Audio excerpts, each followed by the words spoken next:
Welcome. My name is Jordan Gran, and this is the Wing Chun Qigong channel. We are specifically focusing on the Wing Chun meditation taken from The Secret of the Golden Flower. This is the first lesson where I start providing instructions.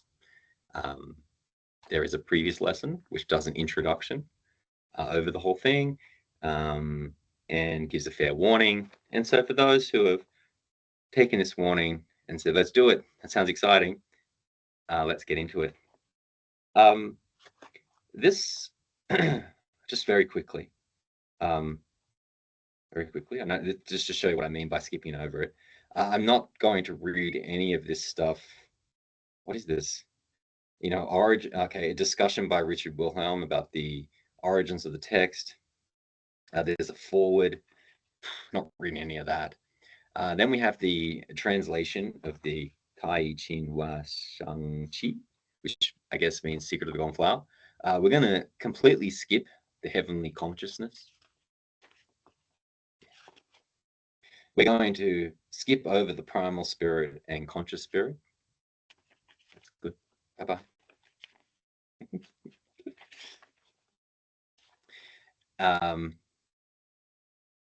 Because if you had listened to the introductory talk, not that I referenced any of those, but I gave a pretty decent description of the whole thing, of where I believe the meditation leads and what it's all about. And, they talk about, the elixir of life and things like that. Again, another name for the golden flower, another name for Wing Chun. So we are on chapter 3, which is called Circulation of the Light and Protection of the Center. I've decided to just focus on the circulation of the light here, and then I'll create another one for the protection of the center. Okay, so in here, again, there's a lot of different things about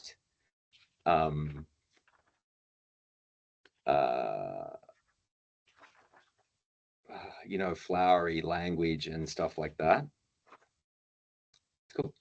And so I'm going to skip over all of that and just go to this little part here where the teacher says, children, take heed. If for a day you do not practice meditation, this light streams out. Who knows whither? If you only meditate for a quarter of an hour, by it you can do away with the 10,000 eons and 1,000 births.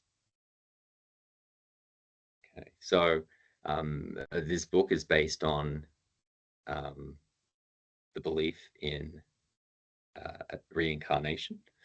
And so if you're looking to seek for your enlightenment, you're looking to get off the samsaric wheel, that means you need to sort of pop yourself out of the births and deaths over eons and eons, right? So that's what he's referring to.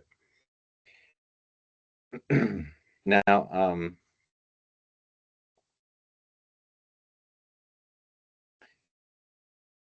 okay, that's all right. There was a part, okay, cool, where he refers to people who only look at their own egos, who only look at their own thoughts, and call that meditation. So he does refer to something like that.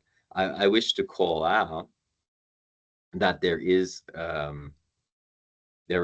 method that's explained later in this text where you look at the thoughts, but it's a way to quieten them, and we'll get to that. So he's trying to bring you right up front here. They don't want you looking outwards. Although normally when someone says, look within yourself, you look in to look at your thoughts and your emotions and your feelings. But if you're within, you'll notice that those things are out. And to explain that better, he says, all methods end in quietness. This marvelous magic cannot be fathomed. It's really great that he puts that there. It's very true. And this may help you if you're been practicing for a while or you're only getting into meditation. There are so many methods people will give you if you look around. And you might hear the teachers say, just pick one, just pick the one thing, master that one thing. You don't have to then move on to the next one and the next one and the next one. Because what you're trying to master is so that you end up in quietness. When your mind is completely quiet, it's open, still, empty.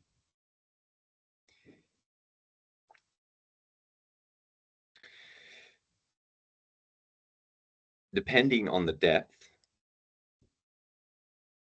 you've especially uh, this this open emptiness to it. Especially with that, you've um, most likely entered into what's called samadhi, and all of these techniques that you see from all the traditions, they're all just trying to get you to samadhi. So that's good to know right up front. Why am I meditating? Why am I doing the technique? I'm doing the technique to get to samadhi. So when I get to samadhi, what do I go back and do the technique? Right? What does the Buddha say? I give you a raft, but once you cross the river with the raft, you don't pick up the raft and keep walking. You leave it. So once you enter into samadhi, leave your technique behind. You've entered in. Fantastic. And the master here is pointing to that. He wishes for you to enter into samadhi, to do proper meditation. Now, you might think that's this huge task and it's unachievable or it's this and that. I don't think that. Don't think anything. Really, you should only have the thought of, I'm going to master this technique. That means I get up every day and I dedicate some time to it. Now, let's say you wanted to master a musical instrument. You went, I'm going to get up and I'm going to dedicate 15 minutes every day to this instrument. How good do you get? I'm pretty fortunate that I got taught guitar, but I just loved it. Loved it. So I did hours, hours, hours. I just loved it. And so I know that in order to get to a certain level, you need around 2 hours a day of something.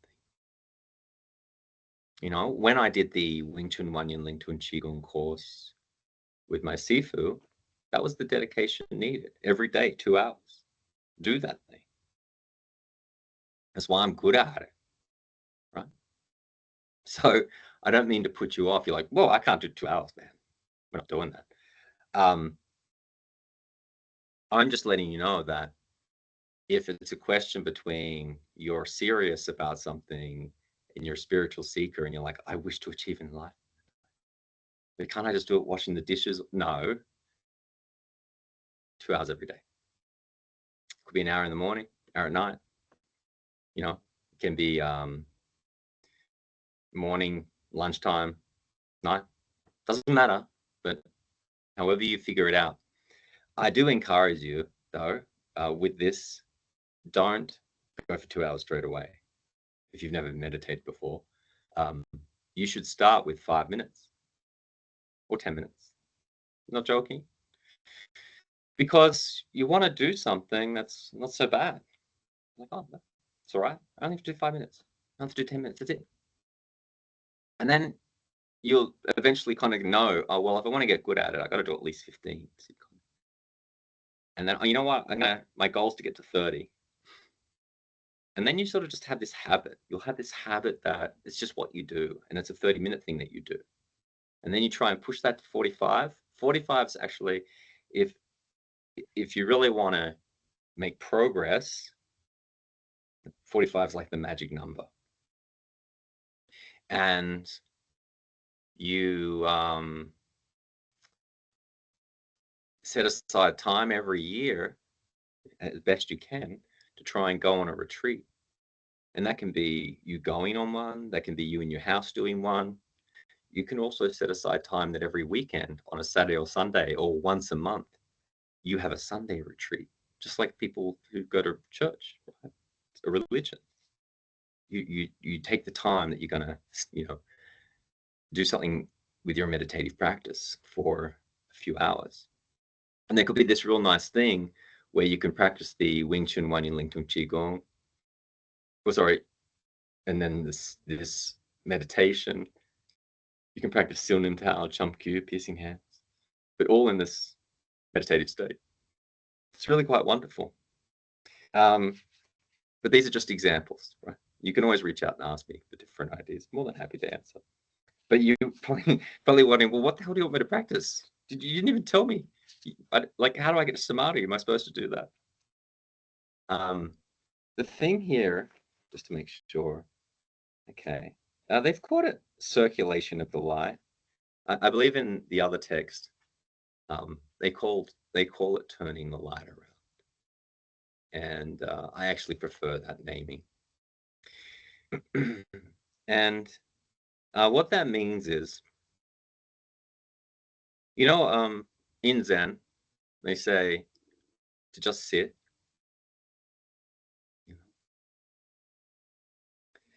And that's what they're pointing at here. But luckily, they give you other pointers, they give you other instructions.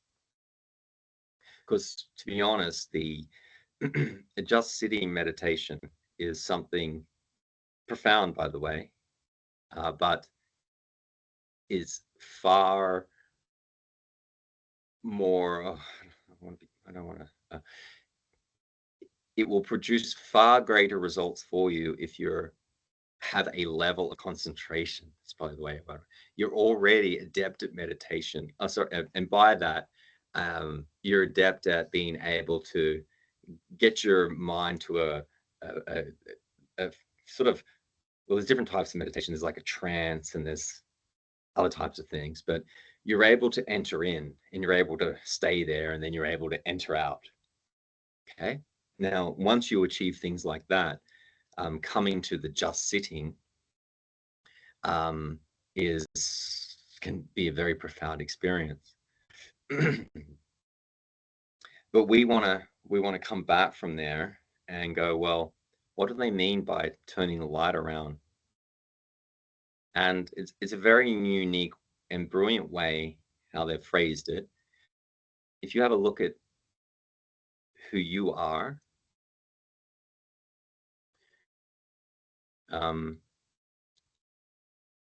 you ask yourself, who's the one who's looking?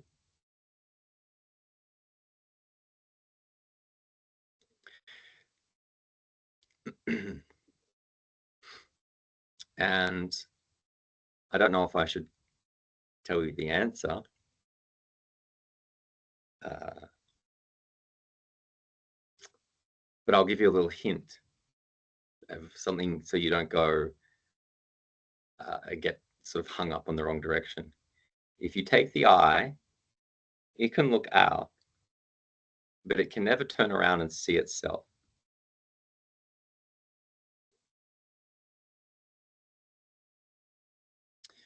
But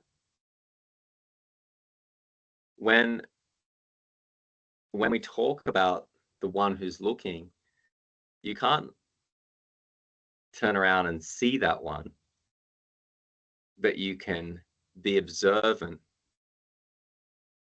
You can be aware of the one that is looking.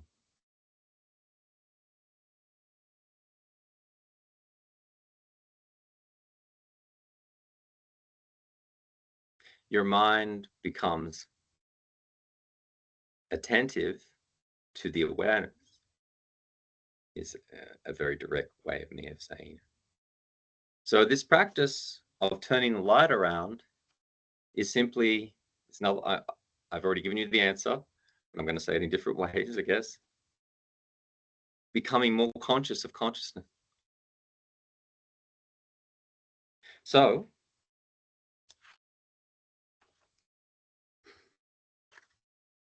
this is a technique that you can practice anytime. It will never hurt you. It's not something you have to only train for 5 minutes a day, but very worthwhile. Over the next week, you begin your meditation by sitting down, and you can keep your eyes open. You can keep your eyes closed. Doesn't really matter because I haven't given any further instructions. But simply be aware of the awareness.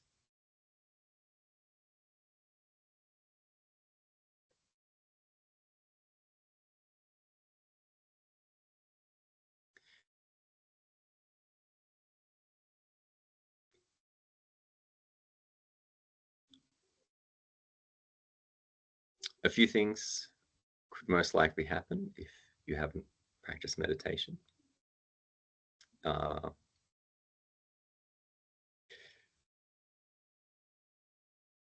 Certain aches or pains may arise in your body. Certain emotions may arise. Certain thoughts may arise. Anything. Like, this is stupid. Why are we doing this? It's the dumbest thing ever.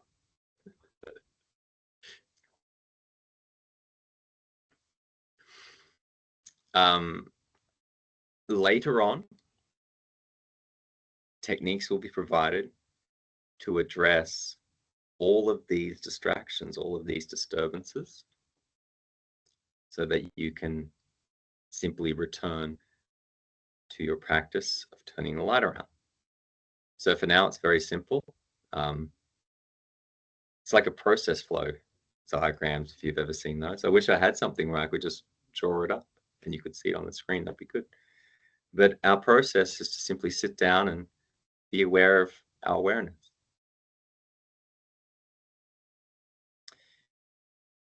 And if we can achieve that for 5 minutes, that's phenomenal. But you may find that you get distracted. You go off into daydreams, go off into thoughts. When this happens, please be aware you've done nothing wrong.